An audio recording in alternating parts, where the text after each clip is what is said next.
Righto, it's Tuesday and here's an update on what's going on. You can see right in front of us is the drilling pad from yesterday. It's got a pipe in it and the drill rig's moved on, and they're now doing some drilling actually in the courts themselves, and that pipe will give you an idea of the size of the holes they're drilling. And you can see here that the ground has been torn up a bit, but I mean there's nothing too bad there. What I did notice was in 3 locations around this fence here, on the road side and on the path side over there are signs up saying, this is going to be returned to service in the same state when this project is finished. Actually, I miscounted. There's signs in 4 locations. There's one there and there's another one down there. If you actually walked around this, you would have seen what's here. Now, I do have one issue with the signage, and that's the size of it.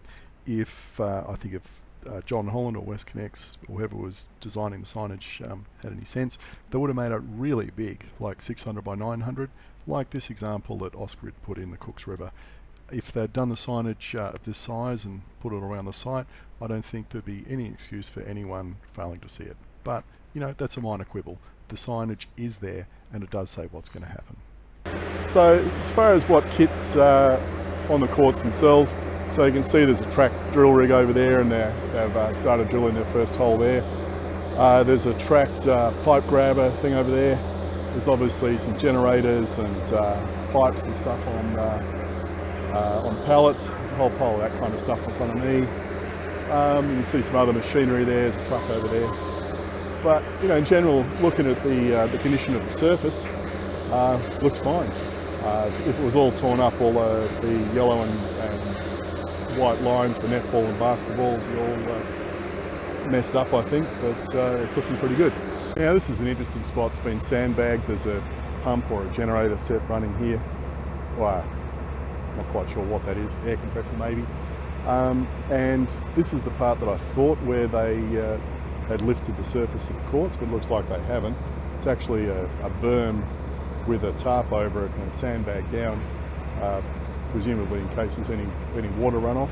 So the surface looks absolutely fine. I don't know what Darcy's on about. And as you can see, the basketball hoops are still in place. Nothing's been bulldozed.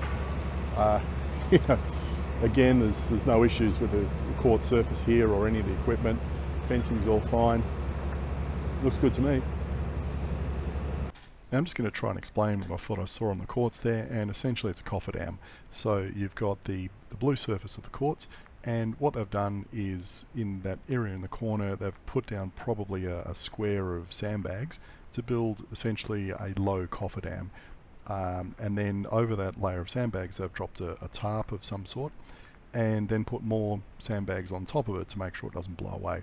And then in the middle they've put their generator or compressor or pump or whatever the heck it is. And so essentially it's like a little fish pond or a swimming pool or a cofferdam. The idea being if I don't know what might spill out of it, water, oil, petrol, whatever, it'll be contained within that area and it's not going to leach out onto the court surface. So that's a good way of making sure it's not going to stain the surface or mess it up in any way. So yeah, what I thought yesterday that actually pulled it up. No, I don't think they've pulled up the surface at all. I was mistaken. Now, this is the only place where a mess has been made, and you can see a truck has come in here by the look of things, or I guess that's a truck looking at those marks. And it's torn up the grass. This is what I was saying about it being wet, boggy, and that's probably just one trip through's done that. And what they've done over there near the other fence is they've put down some sheeting or whatever. There's a gate over there where they can drive equipment in off the road. So when they're coming off the road, they're driving onto, it's either metal sheets or wooden sheets that have been put on the grass. So it's not going to tear it up like this. So again, I'm looking at that stuff over there. The light poles are up, the basketball hoops are up, the surface is in good condition. Even the picnic tables and stuff are still here, the chairs. Nothing's been bulldozed, nothing's been broken. There's going to be a few holes in the what is that stuff over there? Tarmac or whatever it is, that blue tarmac where they've drilled grouting holes in it. But really, that's about it.